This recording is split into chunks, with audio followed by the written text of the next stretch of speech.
A few years back, certain handguns had vanished from the shelves. Production shut down.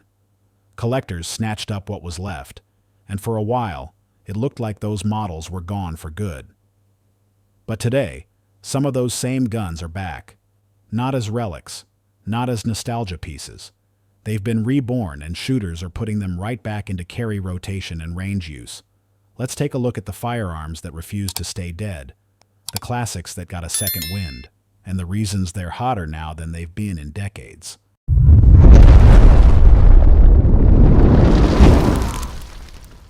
Auto-Ordnance M1 Carbine. The M1 Carbine has always sat in a category of its own. It's not a full battle rifle. It's not just a plinker either. It's light, fast, and built for control. For years, the only way to get one was chasing down a surplus model, which is why Auto-Ordnance bringing the carbine back into production actually mattered. They kept the original wartime look and feel without cutting corners. 5.4 pounds, 18-inch barrel, Parkerized steel with a walnut stock that looks right at home on a service rifle, short-stroke gas system that cycles 30 carbine with no issues. The rear sight is the old flip style. Simple, fast. The trigger is military single-stage with a deliberate break. And with a 15-round detachable magazine, the gun stays nimble. MSRP hovers around $1,200.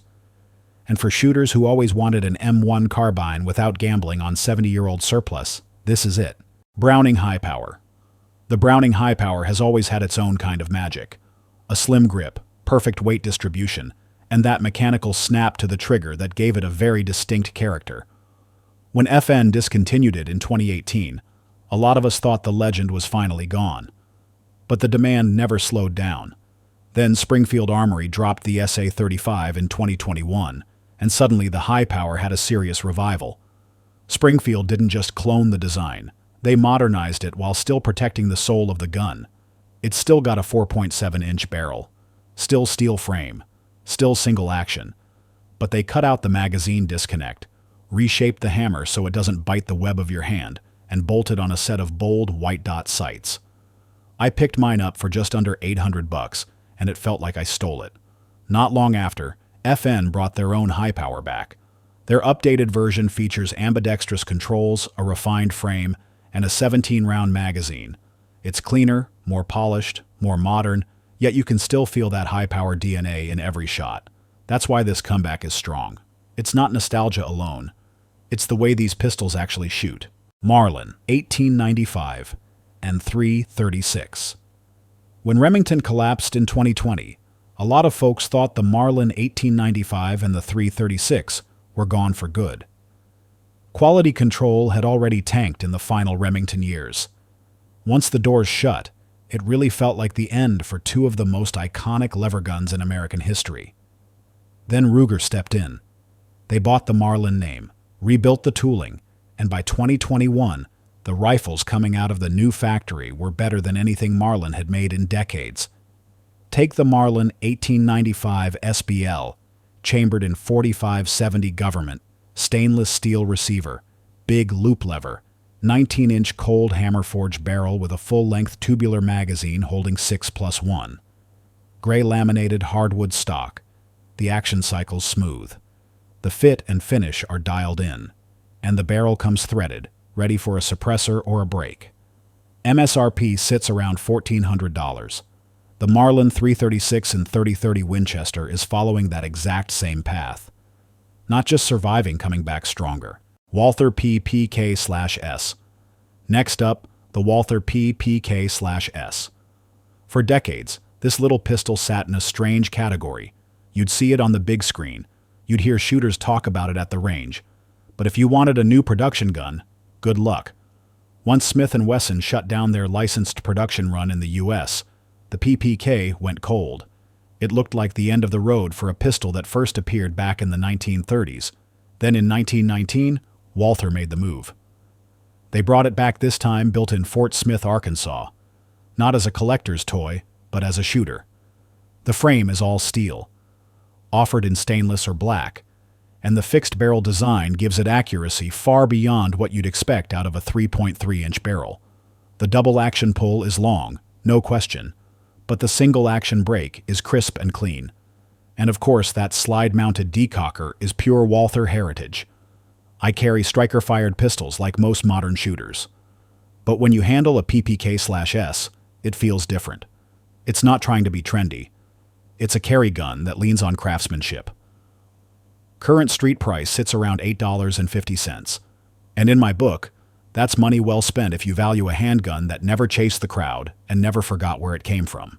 Colt Python. First, up the Colt Python. Back in the 1970s, the Python wasn't just a revolver. It was a status symbol. Hand-fitted parts, a deep royal blue polish, and a double-action trigger that felt like glass on steel. It was expensive to build, even more expensive to buy. And by 2005, Colt shut down the line. For over a decade, the Python lived as a safe Queen's fantasy piece. Original sold north of $3,000. Most shooters figured it would never come back. But in 2020, Colt shocked the market. They didn't just copy the old gun, they rebuilt it stronger. The new Python is stainless steel. The frame has extra beef in the top strap and rear sight area. That cures the cracking issues that plagued some of the vintage guns under heavy .357 Magnum loads. The internals were redesigned too. Smoother mechanics, far less stacking in the trigger. You still get that signature Python pull, but now it's cleaner and more predictable. It's offered in both a 4.25-inch and a 6-inch version. Both carry a full underlug barrel. Both weigh in around 42 ounces. And that mass means recoil is tamed Magnum or not. This isn't just a re-release. It's a modern revival of one of the most iconic revolvers ever made. A Python you can shoot hard without feeling guilty. Heckler and Kock SP5. If you grew up watching action flicks, you wanted an MP5. The look, the sound, the way it ran, that roller-delayed subgun became the gold standard. For years, Heckler and Koch teased the civilian market. But what we got instead were clones, knockoffs, and awkward half-measures. Then the SP5 landed. And for the first time, shooters had the real thing. Built in Germany on original Heckler and Koch tooling. Roller-delayed blowback. 9mm pistol. 8.86-inch barrel with a tri-lug muzzle. Fluted chamber that runs flawlessly. The welds are clean. The polymer feels bomb-proof. And the overall fit and finish are exactly what you expect from Heckler and Koch. It ships with two 30-round magazines and a bungee sling. And while it's heavy for a 9mm, that extra mass soaks recoil and makes the SP5 one of the smoothest shooting pistol caliber carbines you can put your hands on. MSRP comes in around $3,000. It's a premium gun, but it's a true MP5. Ithaca 37. The Ithaca 37 was never the loudest pump gun in the room, but it built a reputation on simplicity and rugged design. I still remember the first one I picked up years back. That action was slicker than anything else in its class. No side ejection ports, no snag points. Everything feeds and ejects straight out the bottom. That bottom eject design makes the Ithaca 37 one of the most ambidextrous friendly shotguns ever built. For righties or lefties, it just works. For a while it disappeared, but the Ithaca Gun Company brought it back. The modern Featherlight models are built tight, with solid steel receivers cut from a single block. They ship them with real walnut stocks and offer them in 12, 16, and 20 gauge. This isn't a bargain bin pump gun. It's purpose-built for shooters who want something different and built to last a lifetime. Smith & Wesson Model 19. The Smith & Wesson Model 19 isn't just a revolver. It's a piece of American law enforcement history. 6 shots of .357 Magnum built on the K-frame. That meant Magnum punch without the N-frame bulk. I scored mine years ago at a gun show, original pinned barrel and all. From the first cylinder I ran through it, I knew this was special.